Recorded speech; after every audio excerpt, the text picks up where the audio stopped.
I'm Malcolm Van Delst, and this is an excerpt from Do the Wrong Thing, a book series or extra long novel that opens with a woman trying to kill herself. She says, "I don't know why I tried to do this," and by way of explanation, tells her life story. We're about halfway through book 3. Working title is Shiny Pretty Gothic. Last week in Shiny Pretty Gothic, for lack of a better word, Ava was raped. This chapter is called Eddie. June 1st, 2017. I'm about to introduce you to Eddie. I will write his name way too many times. Well, way too many for you, but not me. I like him so much. I don't even want to type like in the past right now because that means pushing him into the past. And I'd rather imagine he was here now, laughing at me or saying that what I was doing was way too sophisticated for someone like him and that he didn't understand. Not that he wouldn't understand, he would, but his focus is elsewhere. On paying off his home and truck, for example, on saving for his retirement trip around the States with his wife. Unassuming, fat, 40-ish, dad shorts and a tee, jolly, easygoing. I have a 7-year-old friend, Taryn, the son of an ex-boyfriend. He looks like the ex. I was with Ryu, the ex-boyfriend, for 9 years before tiring of all the drinking and sadness. Anyway, this bright, enthusiastic kid says my name over and over again when I'm with him. He adores me. I adore him. He's supposed to have emotional issues, inability to focus, easily distracted, can't sit still. But to me, these characteristics exhilarate. He's not the first kid I've met with problems that don't read problem to me. I read energy, excitement, curiosity, a super bright mind pinging from one thing to another, making connections normal people can't. I never see that term I don't even want to type.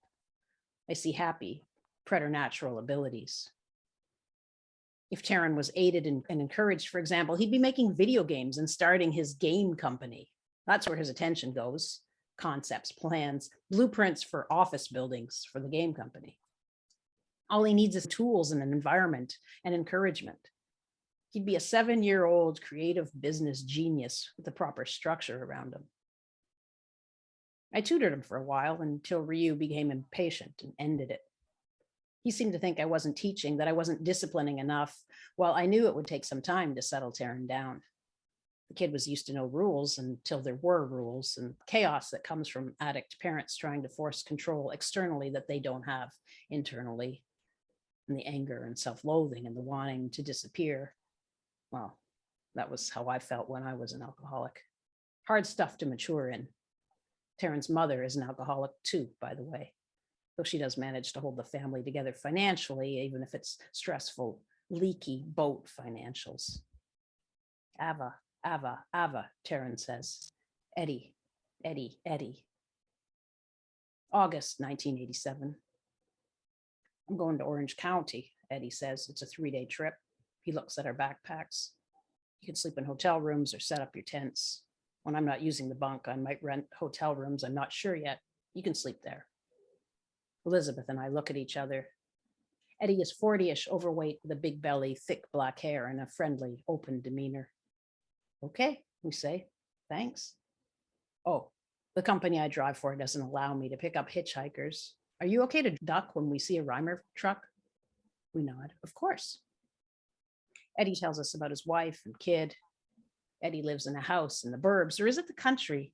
I see a small, white-sidinged house with a picture window and concrete step, a front yard whose grass could use cutting, though not totally out of control, a smallish, overgrown pool fringed at the bottom with long grass where the lawnmower doesn't reach. The aluminum screen door screeches open, and Eddie's large-breasted, big-bottomed wife, 70 pounds or so overweight like Eddie, looks out. She wears a V-neck tee and stretchy navy pants, waves and smiles, happy in the same way Eddie is. Life isn't great, but it could be worse, a lot worse. She has Eddie and her daughter, like Eddie has her and his daughter. You can take a nap in the bunk if you like, Eddie says. You must notice how tired we are. After dinner, Eddie does not offer to buy ours. Eddie shows us the CB. Break 19, this is Big Ed, headed to Shaky City, Eddie says, smiling at us. Ensconced in an air-conditioned cab, we're in a bubble. whipping down the highway with the CB as our only connection to the world and others. Distance bridged so that we don't actually have to see people in real life, though we can share useful information where the cops and traffic jams are, where there's no lineups to weigh load, a smattering of chit chat, but next to no conversation for conversation's sake. No responsibility for putting others at ease. Good way to go through life.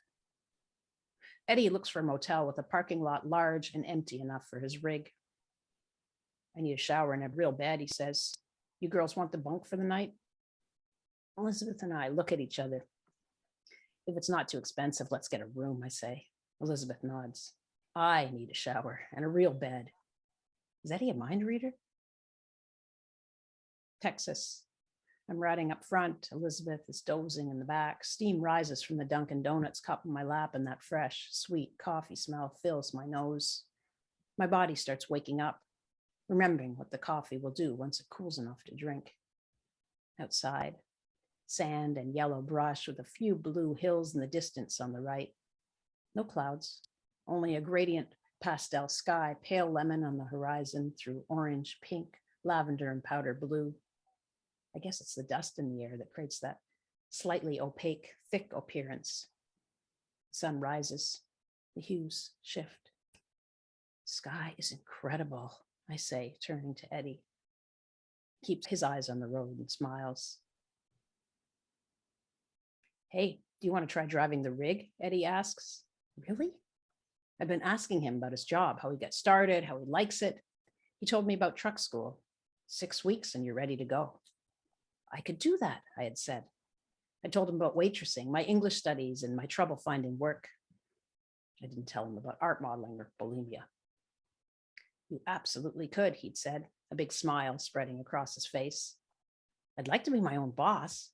That's one of the best parts, though seeing the country is nice too, he replies. His voice is kind of high, unusual for a big man like Eddie. No one respects waitresses. Artist model is not a real job.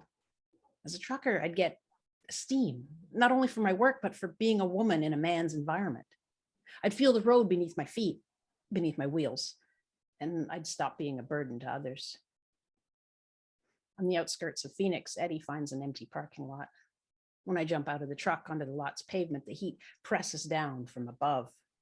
Different from New Orleans, this heat crackles and sucks the water from the air instead of filling it. The sun is like a huge hand. No, the air is a hot, dry hand pushing you to the earth. It doesn't surround and grab and attempt to drown you like it does in New Orleans. You can squirm beneath this air. Eddie unhooks the trailer and Elizabeth finds a spot in the shade. She's not interested in driving a truck. Here's the clutch and the brake, Eddie says. It's not that difficult if you've driven standard. I've driven standard. And here's first, second, and third, he continues, neutral, reverse. He maneuvers the spindly stick into different positions. Okay, that's it. You ready? I nod. He opens the door and gets out of the cab, walks around the truck and opens the door on the passenger side. Slide over, he says. I do. Well, it isn't much of a slide because my thighs are stuck to the seat and I have to jump over the gear shift and console. I peel and scramble over. Eddie climbs into the seat I've vacated. I grab the shifter and put the cab into first. We roll forward, then I jerk into second and third. Eddie laughs. Relax, he says. I keep hitting the brake. We make our way across the parking lot, and by the end, I'm driving smoothly. 6 weeks. I could take a 6-week course and have a livelihood. Hey, have you girls been to the Grand Canyon? Eddie asks as he's hooking the trailer back up. No, I say. Elizabeth shakes her head. Want to go? We're a couple hours away, and I'm way ahead of schedule. Sure. He leaves the trailer, and we drive up in the cab. Oh my God. Literally as far as the eye can see, to the horizon in every direction, and so deep. I try to count the layers of slopes and plains down to the river miles away at the bottom. The house, at the tip of the triangular plain, 2 drops below us, looks about the size of a kinder toy. It overlooks another series of drops and plateaus. The plateaus with their green grass and lush trees don't seem to belong among the rock walls around them, but they do. Quite something, eh? Eddie says. I nod. Okay, we shouldn't spend too much time here. I just wanted to show it to you.